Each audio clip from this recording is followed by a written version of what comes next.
तर यानंतरची बातमी आहे संभाजीनगरमधून। संभाजीनगरमध्ये कोरोनाबाधितांची संख्या ही वाढलेली आहे। रुग्णांचा आकडा 30 पर्यंत पोहोचला आहे। छत्रपती संभाजीनगर जिल्ह्यामध्ये रविवारी कोरोना रुग्णांचा आकडा हा 30 पर्यंत पोहोचलेला आहे। यामध्ये सर्वाधिक पॉझिटिव्ह रुग्ण हे पैठण तालुक्यामध्ये आढळलेले आहेत। त्यापाठोपाठ 10 पॉझिटिव्ह रुग्ण गंगापूर तालुक्यामध्ये, 4 कन्नड तालुक्यात आणि फुलंब्री आणि खुलताबाद तालुक्यामध्ये प्रत्येकी 1 पॉझिटिव्ह रुग्ण संख्या आढळलेली आहे। दरम्यान जिल्हा परिषद आरोग्य विभागातर्फे आरटीपीसीआर आणि अँटीजन टेस्टसह आवश्यक उपाययोजना देखील केल्या जात आहेत। या 30 पॉझिटिव्ह रुग्णांपैकी 15 रुग्णांवर उपचार करून त्यांना घरी पाठवण्यात आलंय, तर उर्वरित 15 रुग्ण उपचार घेत असल्याची माहिती जिल्हा परिषद आरोग्य विभागाने दिली आहे।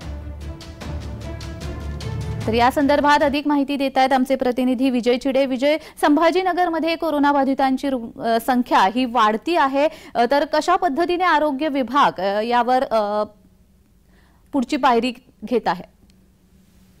नक्कीच ज्याने जर बघितलं छत्रपती संभाजीनगरच्या ग्रामीण भागामध्ये तिथे आता शहरात सध्या जे कोरोनाचे रुग्ण आहेत ते सध्या जर बघितलं तर आरोग्य विभाग जे आहे ते आता कोरोना टेस्ट आहे ते आता करण्यात येत आहे। त्या टेस्टमध्ये जर बघितलं रुग्ण जे आहे पॉझिटिव्ह सापडत आहे। यामध्ये सर्वाधिक पॉझिटिव्ह रुग्ण जर ठरले तर पैठण तालुक्यामध्ये 14 आहे। त्या पाठोपाठ जर गंगापूर तालुका आणि जालना तालुका यामध्ये जे आहे सर्वात जास्त रुग्ण आहे आणि जवळपास ग्रामीण भागाची संख्या जी आहे जवळपास 30 वरती पोहोचली आहे।